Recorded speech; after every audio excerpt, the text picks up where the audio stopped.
Perfect. Oh, dang. You can't say bad words. Says who? Oh It's man, I'm really happy that this worked out, or at least it's working out thus far. Wait, do I need to turn my camera on? I can, I guess. You can, but like I said, I'm gonna try to focus on the audio aspect, and then when we do the what I call it, the meditation session thing, the 3-day meditation, um, we can do that in video and obvious. What I'm trying to do now is build up the conversation and keep them focused on the conversation by just targeting audio, and then when the actual class comes, they can see the visual. And as I was saying, you have an allure. I don't know if alluring is the word, but you have a mystical appearance. So keeping them in that mystical space, to focus on the content or the language of the content initially before we get into the video. I don't know if I'm explaining it right, but that's my vision. Let them hear Yeah. your voice. Let them hear your voice first before they think it's important to see you. But I could be wrong, so you could turn on your video. I'm going to turn on mine, but let me see what I could do with my background. Boom, boom, boom, boom. Oh, you can change the background too? Yeah, you can. I just don't remember how you do it on here again. Let me see. Oh man, let me get into this. Hold on, let me sit up straight. This is you don't hit me to some stuff here. Hold on. I don't know how to do that in this one. I know I can do it in Microsoft Business, but you can do it in this one. I just don't know how to do it right off the rip. All right. Either way. So let me see. Audio still working, video still working. Dun. Should I have a light target in my face? I wonder if you can still see me. Yeah, you can still see me.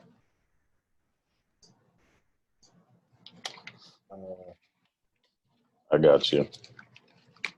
All right, let me see if I can spin this around.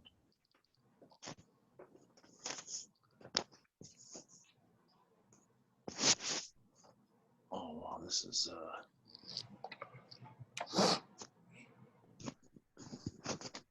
Did the thing just beep? it might be my fingers tapping on the screen. No, I'm cooking. What am I doing? I'm using the oven to make pizza, and I wondered if the timer was going off, so I didn't matter. That's why I was asking my wife, did the timer go off? Oh, okay. Mm-hmm. I don't know if you can hear me well too. I want to make sure that I'm clear. Yeah, I can hear you clearly, perfectly. Okay. If our signal starts to break up, we might need to turn off the video because the video requires a lot more buffering. Yeah. Okay.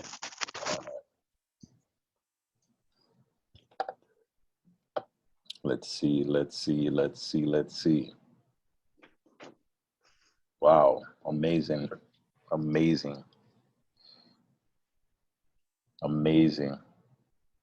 So it's early in the morning there, right? Actually, not really. It's not as early as it appears. It's only about 8 o'clock. It's pretty late actually now. So. Oh, okay, in that sense. Well, here in America, life doesn't really start till like 10 o'clock, after you've had your coffee. No, some people start real early. If there's no coffee, I can't really I can't get down with the day. I got you. Well, let's get right to it, brother. Let's get right to it. For the listeners and viewers, give me a 1-minute speech of who are you? Not where you are, what's going on, but just who are you?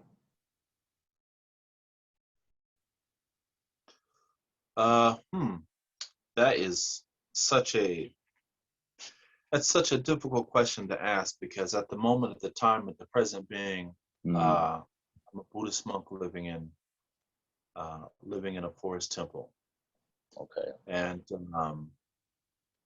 this avatar, this personality that I've adjusted myself to, has made me understand that all the other characters that I entertained in my life were because of indoctrinations and maskings that I had put upon myself Mm. that made me believe I was this persona, Mm. and it was actually true. This shell that I'm using now with this Buddhism, Mm. Buddhist monk has taught me how to become nobody in order to conquer everybody. Mm. And is that And everybody? Is that everybody, the personas that you embodied over space, or is that everybody yes, okay. Yeah, conquer indeed. everybody internally, that we're all vying for power over this vehicle that I'm using. Mm. And what I mean by that, I know it sounds very mundane and vague, and I'll try to keep it short so we can move on to other concepts that we want to speak about. But Mm. for example, when you're going to work, that's one person. When you're Right. at home with your wife and your family, that's another person. When you're with your children, that's another person. When you're with Mm-hmm. your home friends, that's another. When you're with your family, your intimate, family, your mother and your wife, excuse me, your mother, your father, that's another persona. Mm-hmm. And we're not even talking about the outfits that we put on that we personally like. When I play basketball, I'm Kobe Bryant. Right. When I'm angry, I don't know, I don't know, I don't know, I don't watch too much TV. So when you're angry, you turn into the Hulk. Right. Uh, when you're rich, you turn into some type of TV conglomerate that has lots of money, Bill Gates. Right. So the type of person that you wear within your clothing and your social group is a whole different persona. Mm. So these things have an effect on the psyche, and they all vie for power inside of your mind. They come with their own swagger. They come with their own emotions. They come with their own likes and dislikes, and sometimes they conflict. But as far as me inside of this shell as a Buddhist practitioner, we break all of them down and we say we are none of that, because we are just elements that are components mixed up together that function and react and they react to a causality. Mm. Something exists, then this exists. If something happens, then this is the reaction. So I'm trying the best to um, figure out how to be nothing so Mm. I can master the everything. And the nothing is the observer, or The nothing. the one who sees but says nothing. Um, the observer, you're definitely right. It is Yeah. the observer, but this observer, we do say something. We say things that are going to manipulate positive outcome and change the negative karma to positive karma. Mm. And we do things that are um, going to stop the mishandlings of our actions that make us do things that are going to promote bad behavior, bad mannerisms. So what is meditation? If someone asks you what is meditation, how do you answer that? Meditation does have many different facets, but what we learned here is called vipassana, and it was vipassana is something that the Buddha had prescribed for us, and this means insight meditation. Vi meaning to see, pasana meaning to have insight. To see insight meaning the causes of our sufferings so we can stop them and put an end to them. Mm. It's the type of meditation. And this meditation is meaning to see the end of wanting, grabbing, grasping after, desiring, which keeps us in the cycle of repetition and repeating back into the cycle of this world. And this is what So, meditation is for us. so meditation is like a healing tool for these voices or these personas. You know, when we're asking ourselves, who are we? I would agree that we live within different, for me, it's mental states or mental states of ideas where we have the idea we're this person or we have the idea we're that person based on our, let's say, based on our surrounding. So to support your point, if I'm with my family, I'm different. If I'm at work, if I'm different. If I'm driving to work, I'm different. You know, there's this idea that we need to have these different examples of ourselves, quote unquote. So we have this one persona, but then it has different faces. And when I ask what is meditation, it seems like the understanding I'm getting is that we use meditation to get clarity on those personas and maybe even take a stronger step back and see them for what they are versus believing that we are them. You know, so the observer sees it, and to your point, there's a conversation being had, you know, and I ask, what is meditation? It seems like a tool. And I know there are many forms of meditation, whether stillness or movement meditation, but when you are where you are and you've been there for so many years, is meditation now your life? Would you say that this is the you that you know? Um, or is there still a person that's separate from the action of meditation? You know, because for us here, I would believe it's an act because we have so many distractions, so many places to be within our mind. But for you, is meditation you? Go ahead. Yes, I understand your question as being meditation is my life, because I think that in the stage that I am right now, meditation is going back to the original root of everything, which is being the observer. You've been the observer for such a long time. Mm, And although I'm not going to say that having these certain characters that we live by they're not helpful. I mean, it's the way it is. You know, if it rains, you pull out an umbrella. Like, let me back it up. I can say that there's a truth and ultimate truth of things. mm, The truth is I'm on the telephone with you right now. We're having a conversation, and it's sunny outside. My skin is brown, yours is brown, but the ultimate truth is that there's nothing. right. It's just empty space. So I don't want to confuse the ultimate truth with the with Perceived the truth. the what did I just say? The ultimate truth and the conventional truth. Right. I get that. And a lot of people nowadays, as we see, are using meditation as escapism. For me, Right. meditation is not an escape from the reality that we live. I don't do it so I can just have a quick breathe and feel relaxed, then go back to the trial and tribulation that I just left. Mm, Um, it is a way out of suffering. It is a way out, meaning that the more you get involved in meditation, the more you're going to have to sacrifice to keep your peace.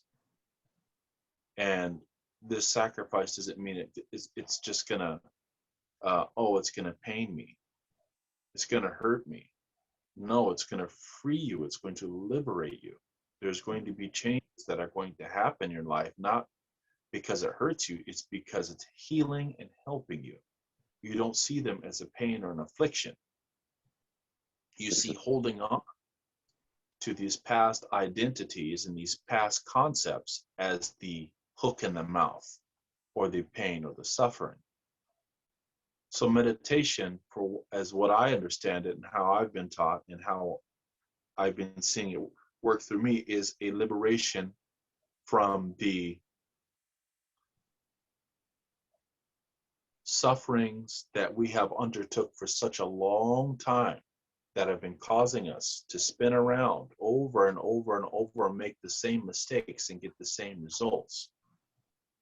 It is the disconnect, the cutting of the attachment to the old selves that are based off of greed, anger, and delusion.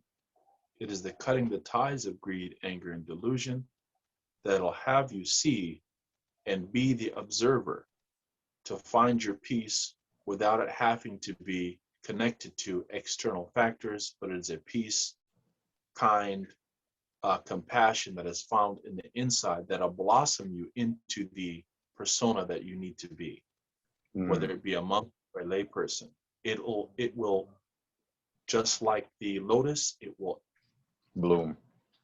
bloom inside you and show you who you need to be without you needing to look at a YouTube video or needing to have a TV conglomerate show you how to wear your clothes, or being ads projected onto you from Facebook or Instagram. You'll see the beauty from yourself, and it'll rise from yourself. So here's a question. Having found the beauty within through the practice, this tool kind of works with the shadow. You mentioned how there might be some disconnect, some disbelief, some contrast, some pain, but it's all a part of the healing. And when you stepped into this space, did you change your name? Did you feel a need to change your name from to? And if so, what is it then and what is it now? I changed my name because well, actually, the name was given to me because you, at this point, when you become a Buddhist monk, you divorce your old self. That doesn't exist anymore.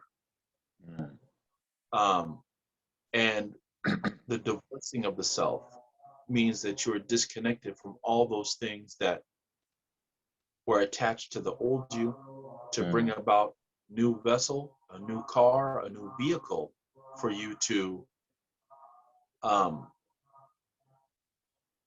commandeer, let's say, a new vehicle for you to commandeer. And although the memories are still there, you need to ask yourself, are these memories connected to pain, suffering, or are they connected to happiness? And if it is connected to happiness, is it temporary happiness, or is it extended happiness that is going to lead you out of the path of suffering, the path of unsatisfactoriness?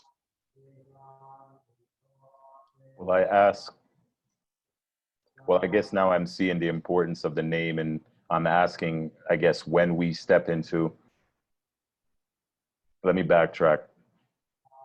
So for me, meditation it started out as a way to escape the noise, right? Yeah, I would find places to go seclude myself from noise, and even tried noise canceling headphones, tried using the sounds of the ocean, tried using chanting music, tried using just counting, just ways to trap my mind in another space. And that's what it started feeling like I was doing. Like I was living in reality and I was using this tool to escape reality. And I'm like, well, why would I want to escape? I don't want to escape. I want to get better with reality. I thought this tool was supposed to help me get better. Now, I thought of abandoning it. I thought of abandoning it because, again, I want liberation. I want freedom. And I'm willing to believe that whether you believe in God, whether you believe in God or you practice certain spiritual beliefs, or you just, you step into the ether of things, you have to have a way to balance yourself with everything that is, right? Whatever you call it, whatever you believe it, you have to have a way to balance. And here I am using a tool that's making me feel like I'm not balancing, like I'm escaping. So the more I practiced meditation, I did come to a space where there was a lot of allowing. I didn't really try to judge it, because what I realized I was doing there, talking about my whole thinking as it was an escape tool, I was judging meditation. Here I am doing the practice, but judging it in the same breath. How can that be? I have to be with it with no judgment, as if my life counted on it, in a way that I come more into myself, the self that I don't know. I say all of that is, it feels like love, but not love like a love between people, or between words, or between relationship. So why do you think that is? Or what do you think of my words when I say that? Is that something you've ever experienced? Or when you've gotten so deep into your practice, what is it for you now? You know, what would you call your meditation now? You said a lot, and you're on the right path with that. When I first started my meditation, I was the same way. Mm, You know, I didn't really know much about meditation. I just knew how to escape.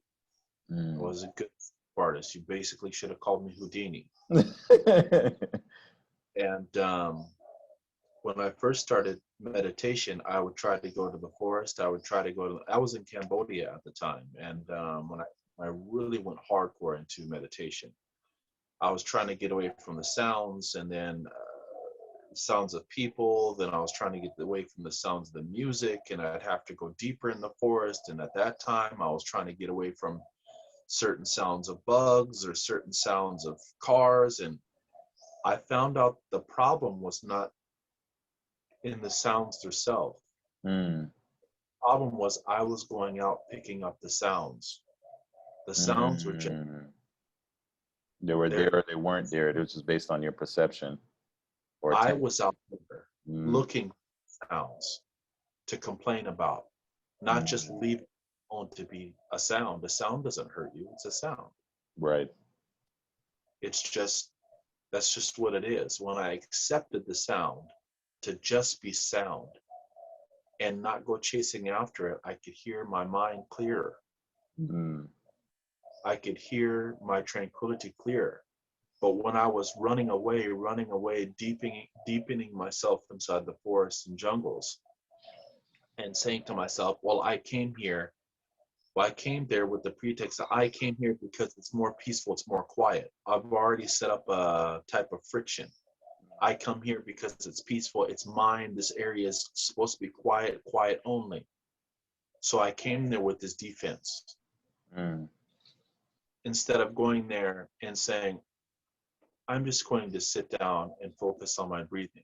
And I had a lack of concentration, and I Mm, built up the concentration, build up wisdom. If that whole event had not occurred, I would not have built up the wisdom and concentration. Another part of that was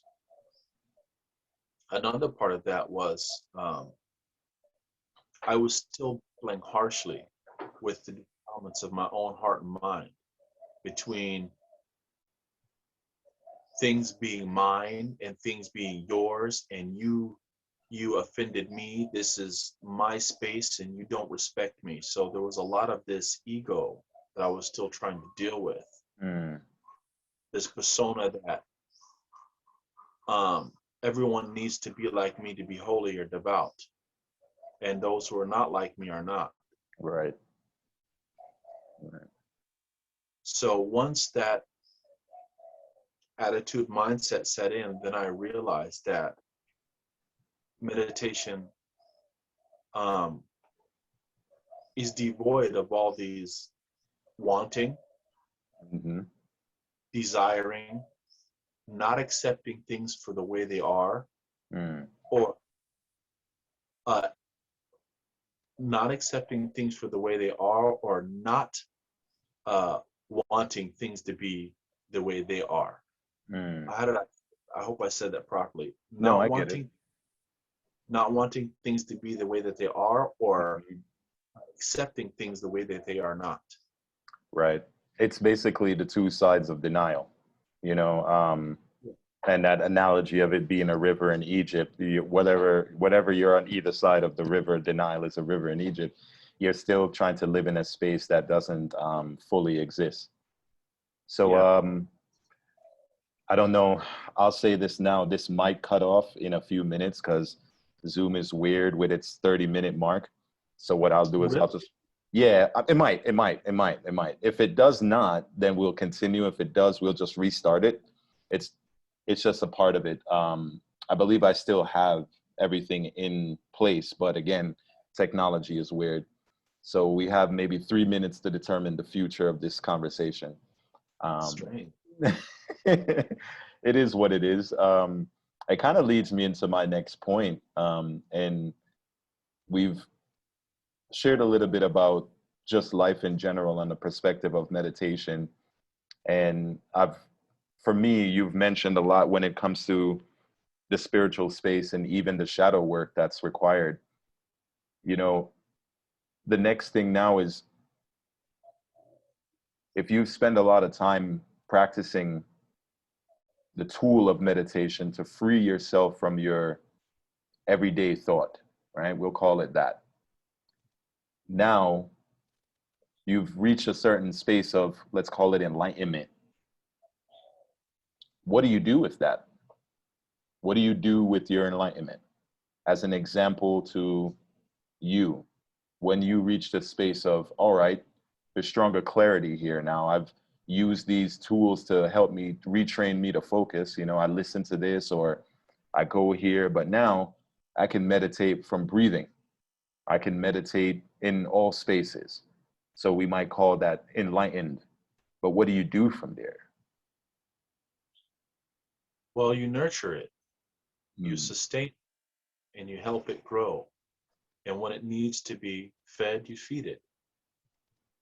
A lot of times, what I have seen through practitioners of meditation, especially Western practitioners, is they're always thinking a step ahead. Now what? Now what? What's next? And this is something that will throw you off of the path. It will not keep you on it. mm, This is called anticipation. Anticipation also has a nickname. And it actually, excuse me, anticipation is a nickname for its real name, which is called restlessness. mm, Restlessness is one of the five hindrances of the practitioner. There's um, five, five hindrances, and one of them, the biggest one, is restlessness, which is too much worry about the future that doesn't exist. The mm, future is created in the present. So when we have these thoughts, which I've had before previously, what mm-hmm, next? What next? You have to know that this is restlessness coming in another shape using an avatar, trying to destroy your practice, not build it. There is no what's next. There's only what's now, what's now, what's now. mm, So when you have these type of thoughts, just kind of giggle and laugh and be like, oh, I saw you. And you'll be able to also see its face and repetition in your other actions, not just in your thoughts, and also the way that your behavioral patterns, mm, that you prepare, the way that you handle your affairs. You'll be able to say that restlessness is actually taking away from your mindfulness and not helping it exist in the present moment that forge your way to the future. mm. So nurture. You must do a lot of nurturing. Well, I mentioned that because back to the same Western reality, there is a sense to the practice that you have to take these steps. You know, you start with learning to control the noise into a tone. You know, you don't try to silence the noise, but you try to understand it as one vibrational tone. To our point of the conversation, it's it's grouping all those faces. It's grouping all the ideas of who you thought you were, and then understanding that it's a group, and being able to see that group as part of you, but not you, and then going on into other spaces of what you might be in that observation, the looker, the watcher, the observer. And then the other practice or the other part of the practice is again to become the awakened one. There's these levels, but the way it's taught or the way I understand it here, it is like an expectation. It is like a anticipation path. Like, you know, okay, am I there yet? Am I there yet? Okay, wait. I don't think I'm there. Okay, wait, more practice. And it does, for me personally, have the sense of taking away because I was practicing meditation before I got introduced to classes. But even when I offer my guided meditation, I try to bring in the concept that it's not about stages. It's really about your awareness in the now. And that might feel like different stages, but it's all happening now. So if you can elaborate more on now, how does now work for you in your practice? Again, you have such, like, tell us, where are you? Like you mentioned that, but give us an idea of your surrounding and how that supports your meditation. Well, to add on to what you were saying about the voices or the committee that we have going inside of our minds that are all kind of there, these personas. I wanted to add on to that and make it a little more clear. It's kind of like being the CEO of a company and you have all of these personas at the round table. And they're all trying to sit there and give the reason why they need to be in the position that you have. So each emotion, each person, each conflict, each everything is standing up, trying to prove to you why they are the best at leading the table. And with wisdom, because wisdom is the king, the sole heir of CEO of the table, with wisdom and the development, cultivation of wisdom, you're able to see exactly who is speaking, what angle they're coming from, and do they even need to have a voice at the table. I get it. But if we don't cultivate wisdom, spiritual insight wisdom, not just reading a book and knowing things, not observer that just knows stuff but doesn't practice. We're talking about the divine wisdom that you have developed that ends suffering. If they're not the sole heir of the throne, then who is?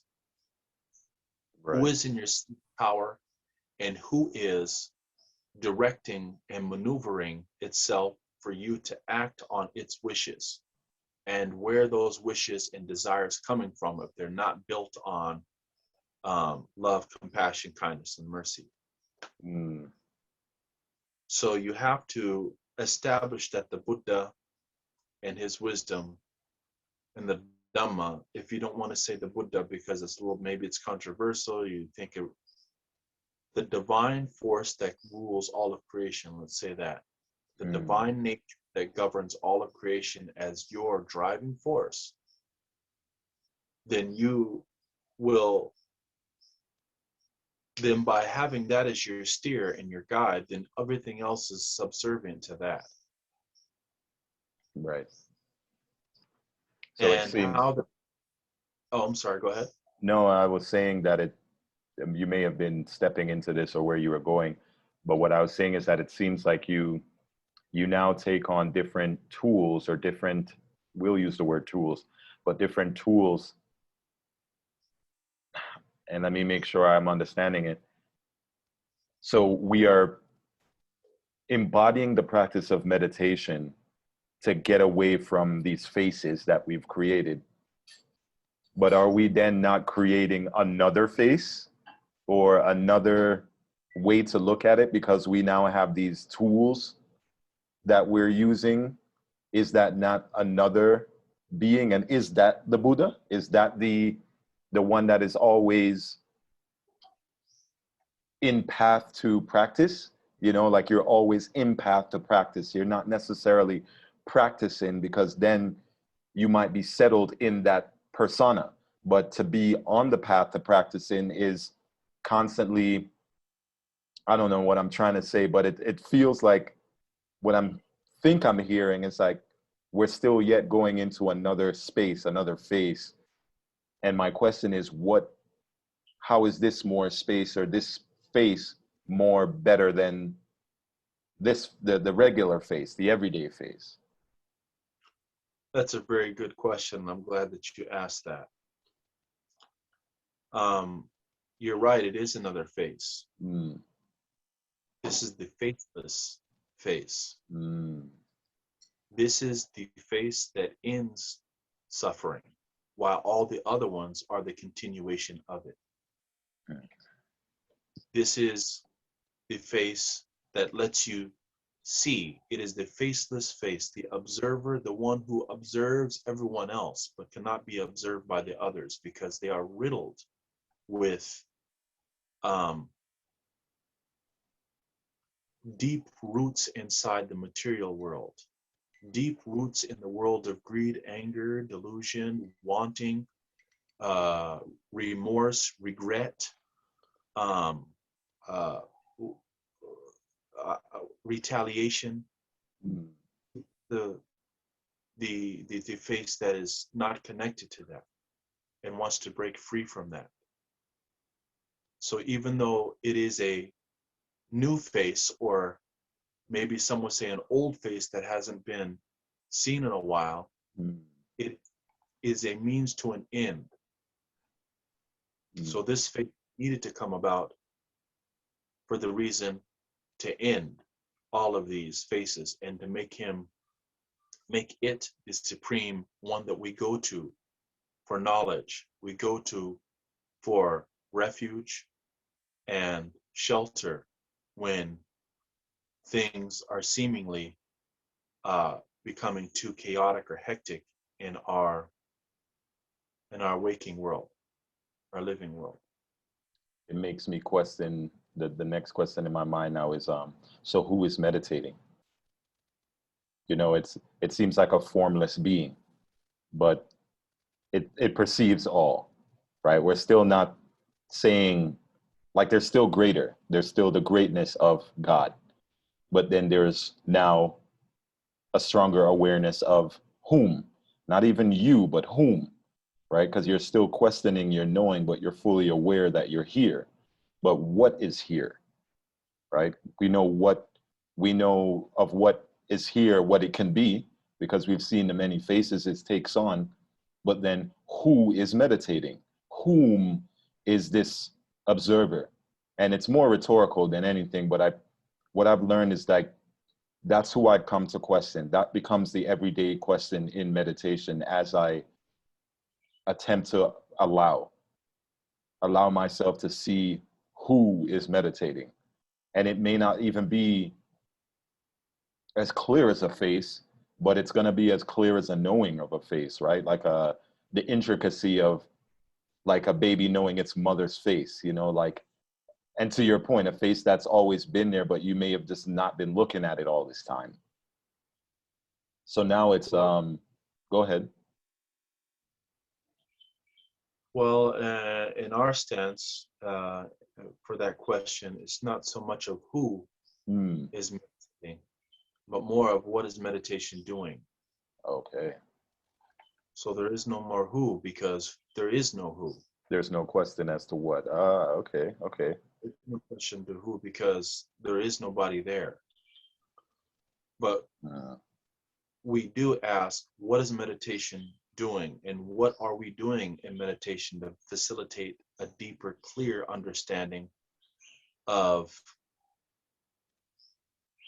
the of being, not mm, of me as a being, but of being. hmm. What Words are needs so to difficult.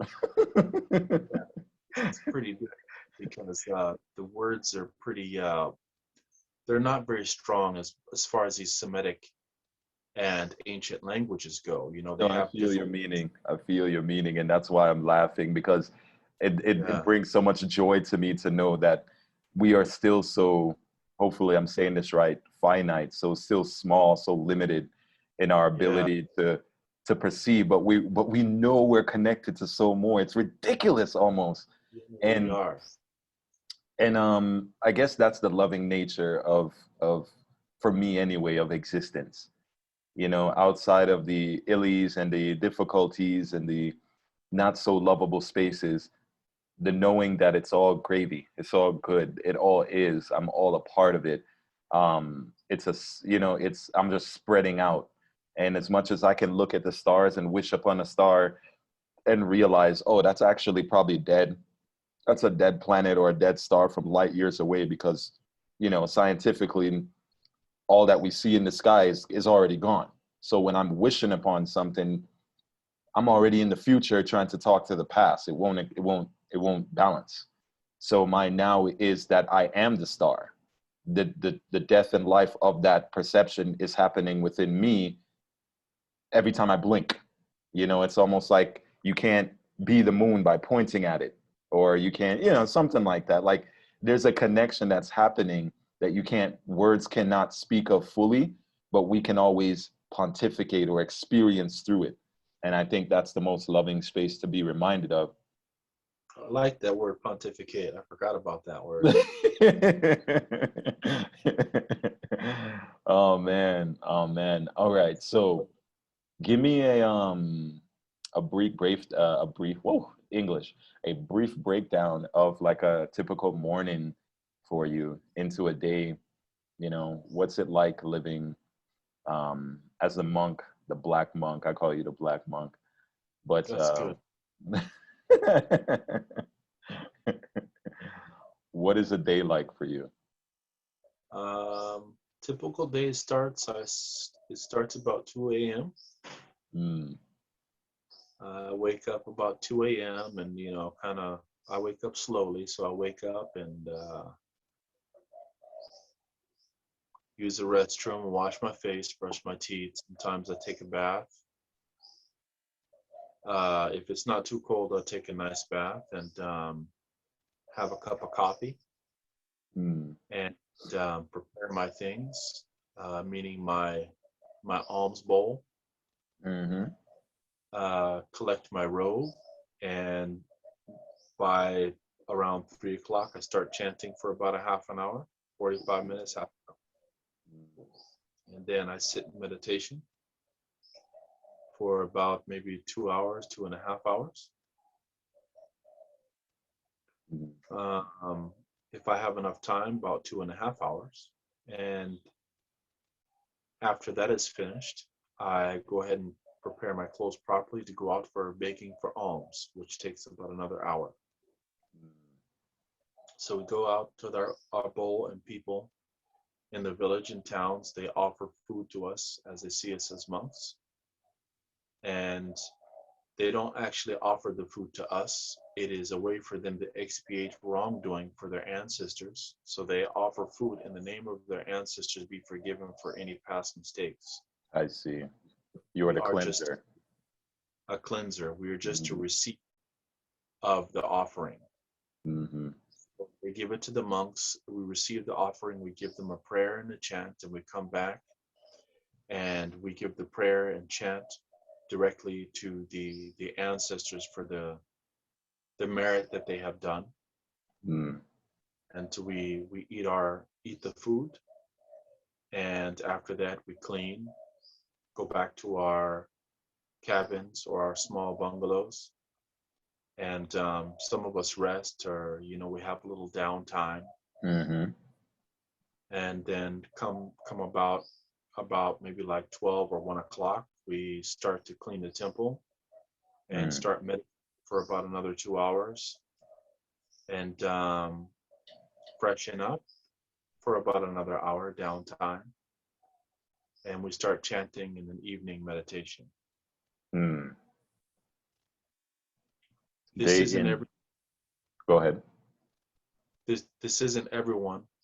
Right. Um, as you know, that some monks, they all have different they all have different ambitions for why they even came to the monkhood and what Mm-hmm, they're doing. This is on my own personal space that I try to maintain some mindfulness. mm, Uh, but some are more stronger than I am, way more right. stronger than I am. Some are very, very loose and don't practice, don't even meditate at all. Mm, So interesting. uh, it depends, because everyone has different levels. Some people have been a monk for 1 year, some for 2, some for 10 to 30. Right. Depending on the development, if they've cultivated mindfulness and keep developing their practice, they get better.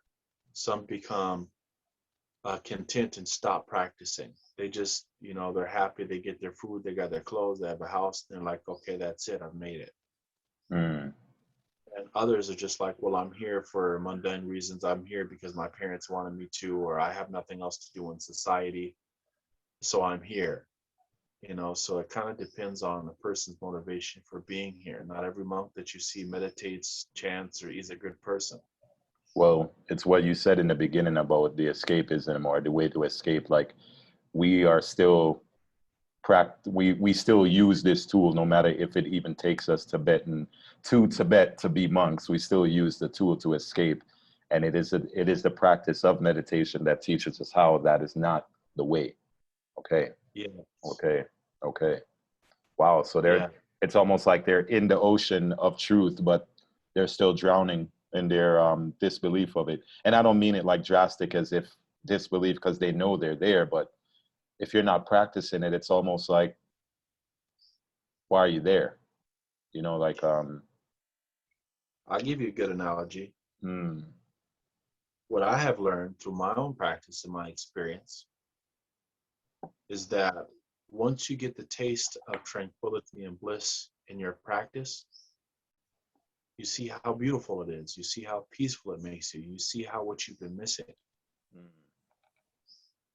But once you start to have any type of small inklings of doubt, meditation, tranquility and bliss will step back because of its shyness, I want to say, mm-hmm. because of its goodness. It says, if I Gentleness. have peace, then I'm going to let you go out and find peace somewhere else, and I'll step back. And when you find out that that is not peace, I'll be here waiting for you. Mm. But if you think something else other than me can sustain for you, then I'll let you have that. Stay out of your way. It's such a compassionate, beautiful way to experience peace, that it's not harmful. It's not trying to kill you. It's not trying to attack you. It's letting you learn through your own mistakes. It's giving you the control. It's giving you the keys to see success for yourself and weigh it out on your own scale. And once you find out the respect that it's given you, the peace and bliss that it has given you, that it sustains for long periods of time, you don't ever want to leave it. And you Mm-hmm. always look to maintain it. But that's because we vary because we're still fighting with the pollutions of our heart. We still have attachments. We have attachments to the material world. Some of us like this, some of us like that, and it interferes with the balance of peace, prosperity, a meditative prosperity we have in our life. It conflicts. But harmony does not like conflict. It likes to be in balance. You are the one who's in confliction, not the harmony. Mm. You kind of want to have your cake and eat it too. You can't go left and right at the same time. You have to make a distinction. And this is what I was talking about as far as liberation. Right. Once you make the commitment to be liberated, you no longer straddle both fields. You're either going to the right, or going to the left. And even that's extreme. Let's say you're going down the middle path, but you're no longer trying to bounce between two worlds. Right. Your world becomes singularity. There is no more duality where I'm swinging. I'm at the club swinging and throwing my junk on a pole, but when I'm home, I'm the holy devout one. Right. It doesn't work like that. You can't be a crackhead and sober at the same time. Not easily. Not easily. You might be funky. It might hold up for a little while. Right. There's an author. He wrote this book. What is it called? Man, it's one of my favorite books too. It's gonna come to me in just a second. The Mindful Athlete by John. I don't think it's John Kabat-Zinn. It might be. But long story short, that was his life in the beginning. He was doing drugs, and he was an engineer, or quote unquote a important person. and he was trying to run those lives parallel together until they came crashing down. He learned Yeah. about mindfulness, and he was a mindfulness coach for the Chicago Bulls. And the point of my story is that he realized that living in that dual space wasn't going to work. But he grew up in a traditional religious home, you know, no matter what it is. And he really felt like for many years he was just denying God. But come to find out, it wasn't that. He was just denying peace. It's Yeah. like there's peace and then there's God, you know, understanding the reality of at least what God is to man. Listen, I want to do a part two. We've been talking almost an hour now, and I want the listeners, as much as I know. Yeah, I know. When it's good, it's fast in that sense of the conversation. I really think what I want to do going forward is create a part two that focuses more on daily practices of meditation or even mind states of the daily practice in meditation. This Sure. was this was in hopes to be an introduction of the reality of who you are, and that's Yeah. why I ask of what your name is or who you are, because to me it doesn't matter. To me, you're whole. The reason why I want you to share your message and your spirit with my listeners, or at least people who are into the Only Black Cosmonaut work, is that it is work.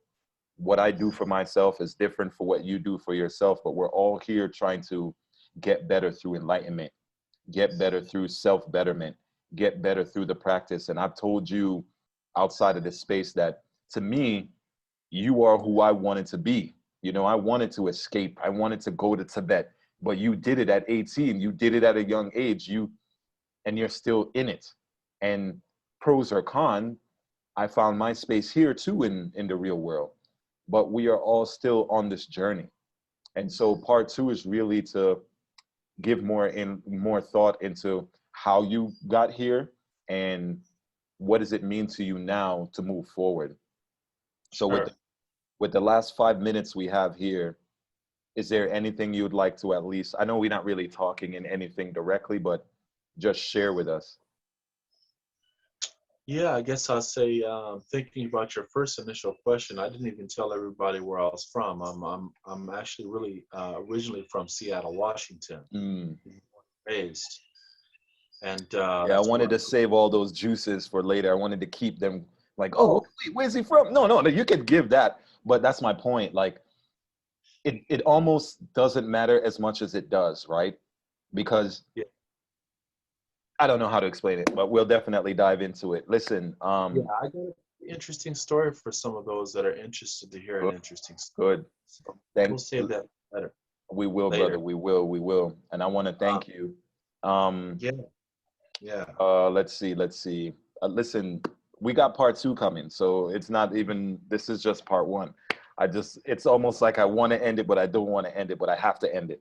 So, Yeah, let's see. You've given us so much. I think that's one thing I can take away from this conversation. appreciate. Um, I haven't spoken to you before at this depth. You know, we've been like texting back and forth, but we've never been face to face. And it's almost like I don't know what to say because I don't know. I have so much to say. So I'm really excited that we were able to create this space on what's a Saturday night for me, Sunday morning for you. Let's do Yeah, this again. Let's do this again. sure, sure.